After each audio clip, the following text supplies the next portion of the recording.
Hello and welcome back to Nightcaps Nostalgia. As always, I am your percolated host, Poe, and with me, Nathan. So today, we are ranking two games from our Fighting Game Night series. We are ranking Sonic the Fighters, yes, and we are ranking Fighting Vipers. Both Sega Saturn games that we played the digital version on the Xbox One, because it's way cheaper to do it that way. it was very easy for me. Exactly. You had the Xbox One. And I paid for everything. Funny how it happens. So we're going to start off in order we played. So we're going to go with Sonic the Fighters. So this is a arena 2.5D fighting game, I guess is what you'd call it. How'd you feel about it? I enjoyed it more than I thought I would, but it was definitely a very interesting experience. You talked about it being kind of based off the Virtua Fighter engine, and we talked about beforehand how that game series just has a crazy number of fucking moves for such a few buttons to use them with. Yeah, because the Sega Saturn had 6 buttons. Yeah, I think it only used 3 of them for the fighting game for Virtua Fighter. crazy. And yeah, we got called out in the comments on that one live stream being like, nah, dog, there's a whole bunch of depth. And I looked up the PDF and I'm like, oh, you're right. There's a lot here. Yeah, and I think you and I scratched the surface enough. I mean, it took us 40 minutes to really get into it, but... Yeah, it was like a 45-minute episode. I think probably about 7 minutes of that was us just talking in between games. Yeah, but no, I have to say, I really enjoyed my experience with it. I enjoyed it more than I thought I would. I've been going kind of through a fighting game renaissance, if you will, I guess, where I'm going around trying to give them another shot. Because of that, I come away pretty positive from this, even though it did have some of the biggest jank I think I've seen. Oh, dude, it is such good jank, though. It's fun It's jank. fun jank, yeah. I mean, the guy with the fucking cork bottle fucking shooter. Oh, fuck, what was his name? Because he's in the new Sonic game that just came out, like, today, I It wasn't think. Spirio. It was No, Espio was the Espio, the yeah. chameleon. Yeah, he was the chameleon. I don't remember the other guy's name. But Doesn't yeah, matter. I'll pull it up. and then the beak attack that had that 4-hit combo, and that's not even mentioning Sonic's fucking bullshit. Ridiculous amount Amy's of speed. fucking hammer. I mean, dude, like, there was only a couple characters in that game that didn't feel like they had some kind of bullshit approach, and because of that, it made them all feel very unique, but also very repetitive. Very much like spam your jank. Yeah, like, everyone had their basic combos, and then they branched out from there, but, I'm assuming people listening to this have seen the episode or part of it, so let's get into more details. What'd you think of the graphics? See, this is a hard thing for me to judge, especially given the fact that, like you said, we're playing this via 3 different consoles. So it came out originally on what? It was a Saturn original, I think in Japan only, or it was an arcade machine or something like that. Yeah. Then We played it through the Xbox 360 arcade on your Xbox One. yes, Yes. So, we were using Xbox One controllers. I mean, I'll be honest with you. I really have no way to judge frame of reference for what they should have looked like back then. But, I mean, Well, how's it look now? fine. I mean, it's fine. I don't know, man. I have a certain soft spot in my heart, I guess, for early 3D graphics. Oh, and this is like early. Oh, this is super like early. You could see the There were no circles in this game. No. You could see the polygons, Every corner right every there. single one, and the Yeah. shadows were just solid black textures on the screen. Whenever the screen rotated, you could see the texture pop and shift. If you know me, you know that I love a good janky 3D fucking early platformer, early fighting game. Yeah. So, for me, I thought the graphics were charming. I would not call them good. No, I'd agree. They had a certain, charming aesthetic, I would say. I say the only thing I really thought that I struggled with in the game, and we brought it up during the episode, was the iframes when you're getting up or getting knocked down, and then 2, the distance you traveled when you got knocked into the wall. Those are both really weird aesthetic changes that I did not understand at all. And in full frame of reference, we did not read the digital manual. I have only ever played this game a collective, I think 2 hours in my entire life. Half of that would have been during the episode. Yeah. So I don't have a huge amount of experience with this game. You have 0. Yeah, no, I mean, we literally have that 40 minutes we played together, less than, obviously. But no, I'd say overall, I come away pretty positively from this. I want to play some more of it with you, even if it is just us drunk fucking around. Which will probably be all that game ever is. Like, Yeah. we're not going to fucking get a hotel room in Evo and run some Sonic the Fighters tournaments. It'll be one of those things where I'm so tired of you kicking my ass in Marvel's Capcom 3 that I'll be like... hey, no spoilers. No spoilers, I'm sorry, no spoilers. My bad. Tune in my next bad. week for that. So yeah, because of that, this one I think is gonna come in at Well, like... hold on. Oh, you don't We have some other facets we need to talk about. facets? Yes. Talk to me about the controls. Controls. Because you talked about iframes being weird. Now, this does come with a caveat. We are not playing it on the original console it was, or intended for, I'm sorry. Yeah. So, like, we're not ranking, like, an arcade stick. We're not ranking a fucking Sega Saturn pad. It also did come out on GameCube. I think the first official release for it was on Sonic Gems Collection. Mm. We're not playing it on that. No. So, for the 360 version, how did it feel with that Xbox One controller? I can't say I had too many problems with the controller. The biggest thing I liked about it, which you might think is rather stupid of me to like, was dedicated block button. Because one of the things I struggle with most in a fighter... Oh, like holding back? Is blocking appropriately. And, like, I'm getting better with it. Yeah. But having... In Sonic Fighters, I think they implemented it really well, where you still had your character lock on to the opponent automatically. Yeah. But you didn't have that back button being block, so that allowed you to actually double tap it and get that space advantage that you needed. I kind of like that system more than the more modern style, I guess. Yeah, because like the way the arena worked is like you can move, you can do other stuff, you can step in and out of the background, so it made more sense to have a dedicated block button. But yeah, as far as graphics, controls, fun factor, I would say for me, is high, assuming you have a second person willing to put up with some jank and play with you. Yeah, that's fair. As with most fighting games, I think they kind of live or die as kind of like fun time party games based on the person you're playing with. And we played for 45 minutes. I think we had a great time. I think we could have kept going, but we're like, we got more games. You make it sound much more articulate now than we actually were in the moment, but yeah. Funny how when you're drinking during a live stream, it comes out less articulate. But yeah, that's controls, graphics, fun factor. Who gives a fuck about sound? I don't want to fucking... You keep saying fun factor. I just keep fun thinking factor. of the X factor. That's the X factor, baby. That's the variable we didn't count for. No spoilers. Fun factor. We'll talk about Marvel later. All right, let me pull up the list here so we can actually see where we're going to put it down. I think we both have an idea of where we're putting it. Yeah. But for you, now, ideally, by the time this goes up... Ideally, though, I will have learned how to use Google Docs and have created a spreadsheet for each of us. I think you've made that promise every episode. I was going to say, longtime listeners know, yeah, right. Yeah, right. But I'm going to try. Okay. So... That's the biggest commitment you've given me thus far. Basically, I'm going to spend all day Sunday trying to figure this out. But, as of right now, if that doesn't work, you will be seeing an updated list on screen. We'll see what happens when it happens, but I'm going off on a tangent too much. We're going to have Justin rank this first. Looking at the list you have in front of you, that I'm assuming the viewer will be seeing right now, where would you put this game? This is going to be my new number 7. This is going to beat out Mort the Chicken for number 7 for me. So you would rather play Mort the Chicken than this being Sonic the Fighters. You would... The other way around. You said it the wrong way around. I'd rather play this than Mort the Chicken. Oh, okay. Mort the Chicken down. When you say this being your new number 7, I thought we were pushing other stuff down. Okay, so this is going... That's not how numbers work. Doesn't matter.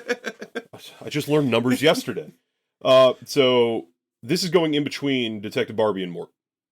Yes. Okay. Yeah. So while I write this down, talk to people. No, like I said, I really enjoyed some of the mechanics of this. And one of the things that we didn't bring up, actually, that I forgot to talk about was the barrier system. I thought was really nifty, too. With that dedicated block button, with the barrier system, and with the gimmicky-ass combos and the weird barrier breakers, there was enough give and take in it to actually have it be a somewhat enjoyable experience. You know, I felt like, I was always trying to anticipate your attacks, and you were trying to anticipate mine, that we were always trying to do change up with each other. Enough strategy with enough bullshit fun for it to be worth going back again and fucking around with. Okay. I can see why you'd rather play this than Mort the Chicken. I don't think anyone's really gonna call you on that one. Why would you rather play Detective Barbie over Sonic the Fighters. Bro, I don't think you realize I'm still hot on Detective Barbie. I am so disappointed that we don't have time this weekend or next weekend to stream it. It being the end of the month of October, so we're busy with Halloween plans Correct. and parties and whatnot. No Bob, Bobanuru, channel name. Still don't get the reference. That's fun. Sure. Has been making some strides in his audio quality department. Arguably might be sounding a little better than us. So he's going to teach me a thing or two. We might be playing Detective Barbie sometime in November. I like the idea of you taking classes From Nobab. to figure out how, like you saying there's like a composite notebook taking notes so we can get Detective Barbie just right for the audience. We made a promise to the people, and the people have spoken. All 10 of them that watched the video, and I think 3 of them even finished it. Woo woo.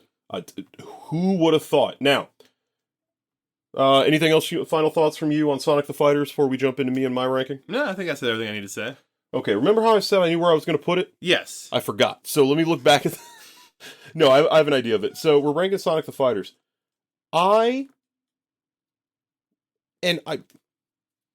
This is something that I'm going to say for every fighting game that we rank ever. I think it's meant to be a 2-player experience. Like, Agreed. at its core, I think when you're ranking it, you shouldn't be assuming that it's a single-player game. I think it should be considered a multiplayer game, and then the single-player stuff a bonus. So, for me, I am putting it in between Darkwatch and Red Dead. So, it'll be my new number 6, bumping Red Dead down to number 7. God, we have such similar tastes. Only one place off from each other there. Yeah, so, let me, Go ahead and update and Yeah, let me pause for effect. And we're back. So, like I said, Sonic the Fighters is going to be in between Darkwatch and Red Dead for me. Darkwatch is going to be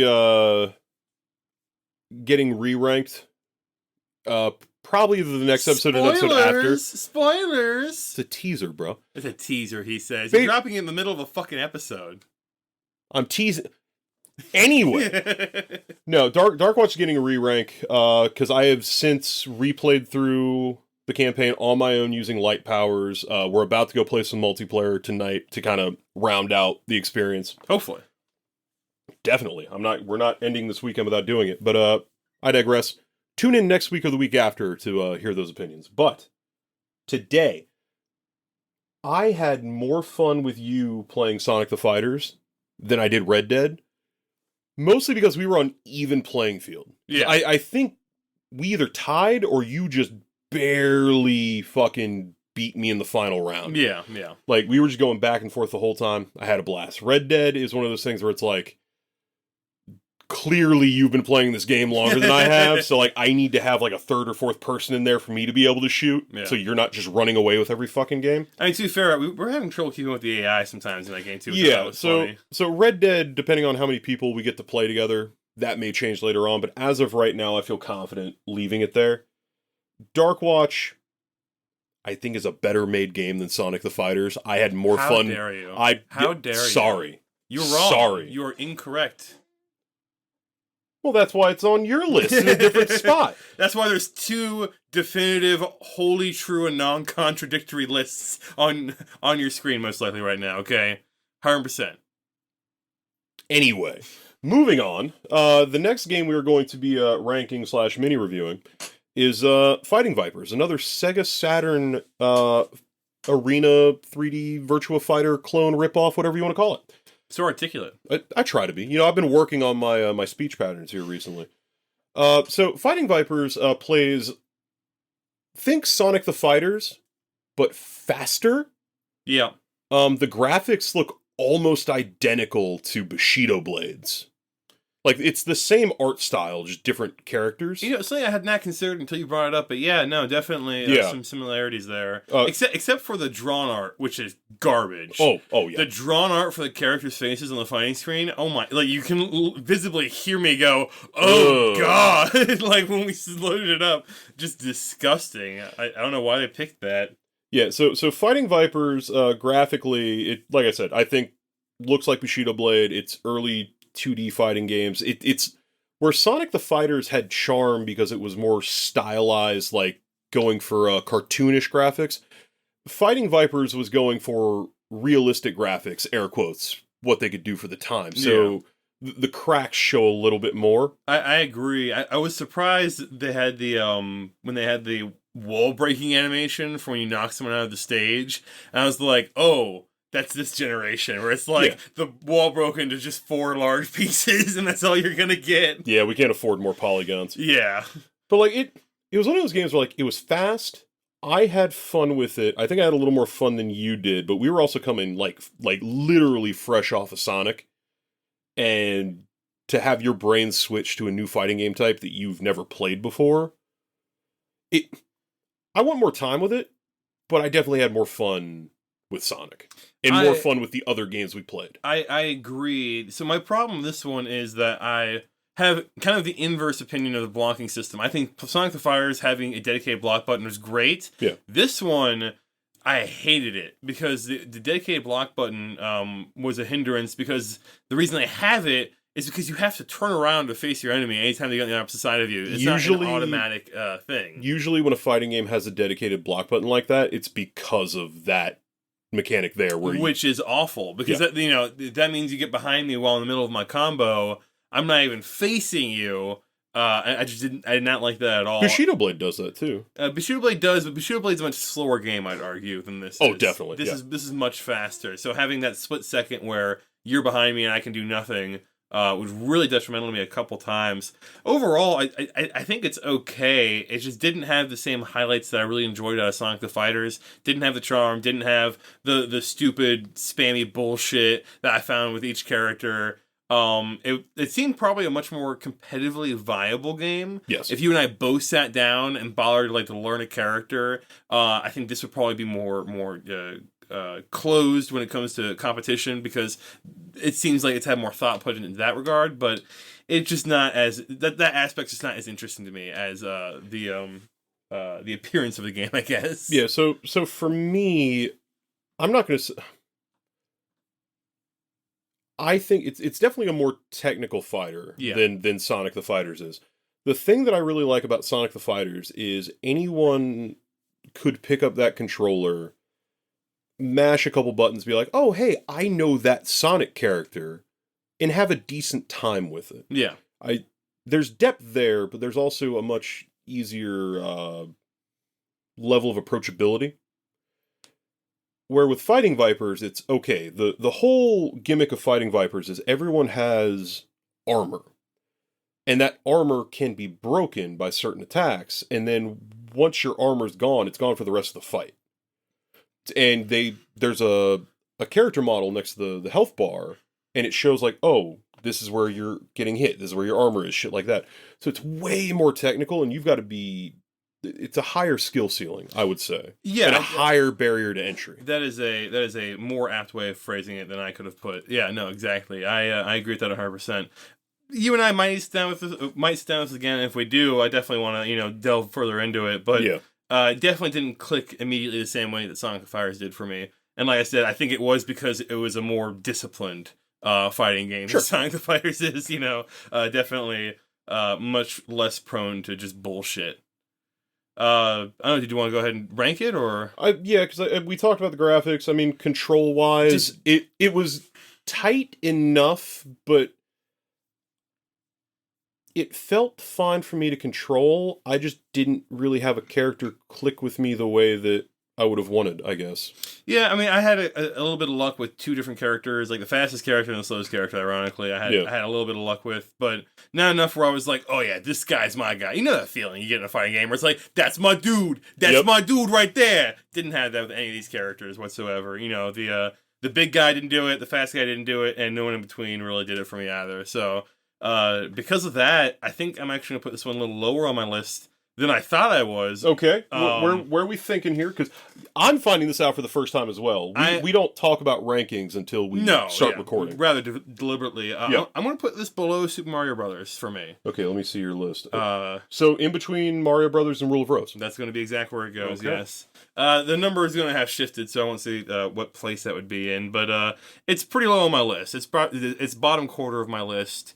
like I said, there's definitely potential there, and maybe if you and I felt like learning a bullshit fighter, it could end up higher later on. But I doubt if we were going to learn a bullshit fighter, that's the bullshit fighter we'd learn. Yeah, and like I don't know that I would go so far as to call this a bullshit fighter. Well, bullshit in the fact that it would be. We're not sitting down learning combos and training and shit, right? Well, I apologize. I meant more on the fact that it's a bullshit fighter because it's not one that's really going to be played by fucking anyone else. If we learned this thing, it'd be you, it'd be me, it'd be no one else on the goddamn planet who would we'd touch us or be able to even compete with us in this. And that's bullshit. That's why I call it a bullshit fighter. Now, the fun side fact about this game, a lot of times pricing will affect how I feel about a game because it's Sega Saturn games are usually fairly pricey, and where a game that's like Sonic R, right? That's like $160 game. It's just 3D Sonic on feet racing. For $160, like that's probably a 0 out of 10 for me. For $5, we can have a couple beers, have a great night. So that being said, Fighting Vipers is actually a very affordable game on the Sega Saturn. I think it's averaging right now 30 to 40, which is cheap for a Sega Saturn game. So if you have a Saturn, this is one of those few games that I recommend actually paying market price for it. If you don't, it's a $5 download on the Xbox 360, backwards compatible on the Xbox One. Which is, once again, how I played it, which is kind of funny to think about. Yeah, so little side rant, little side tangent. I mean, it's an affordable game, even in its original format. Yeah. It is something to its credit, to be fair. Yeah. So, any final thoughts on Fighting Vipers for you before I jump in? No, not at all. So, for me, I don't even need to fucking snap on this because I know exactly where I'm going to fucking put it. This is going to go below Mort the Chicken and above Super Mario Kart all fucking day. Fair enough. That's funny. I think you actually placed it right around where I placed mine. That's the exact place, actually. Yeah. You and I have sometimes, man. Sometimes you and I are just completely different. Sometimes we are just on the same wavelength. And to be fair, given the fact that we did play both these games together in sequential order, I think does say something to the experience, right? Yeah. So that's the rankings. This went on way longer than I thought it would, but hey, whatever. We got time to kill. And we done murdered it. This is a murder. Someone call the police. I mean, don't do that. We have drugs in here. But who told you? You. Who narked? No. So yeah, that's today's episode. Next week is going to be Killer Instinct for the Xbox One and Ultimate Marvel vs. Capcom 3. The Xbox One port specifically. I was about to say, I know you said you were going to look up to see what the exact name for Killer Instinct was. Yeah, it's weird because it's just called Killer Instinct, okay. But like it's one of Killer those. Instinct 1 is called Killer Instinct. It's a Mortal Kombat situation where you Yeah. have Mortal Kombat 2011, or whatever the fuck it was, or 2009, where the fuck that one came out. Yeah. And then Mortal Kombat 1, the one that just fucking came out. Yeah, except for more confusing. It's literally Killer Instinct for Xbox One. I have some things to say about that game surrounding the game itself, less about the fighting game. But we'll talk about that next week. Yeah, I guess. And after that, who fucking knows what we're doing? Any closing thoughts you want to leave with? I think I just farted. Well, cool. Yeah, I packed up the mouse early. I shouldn't have done that.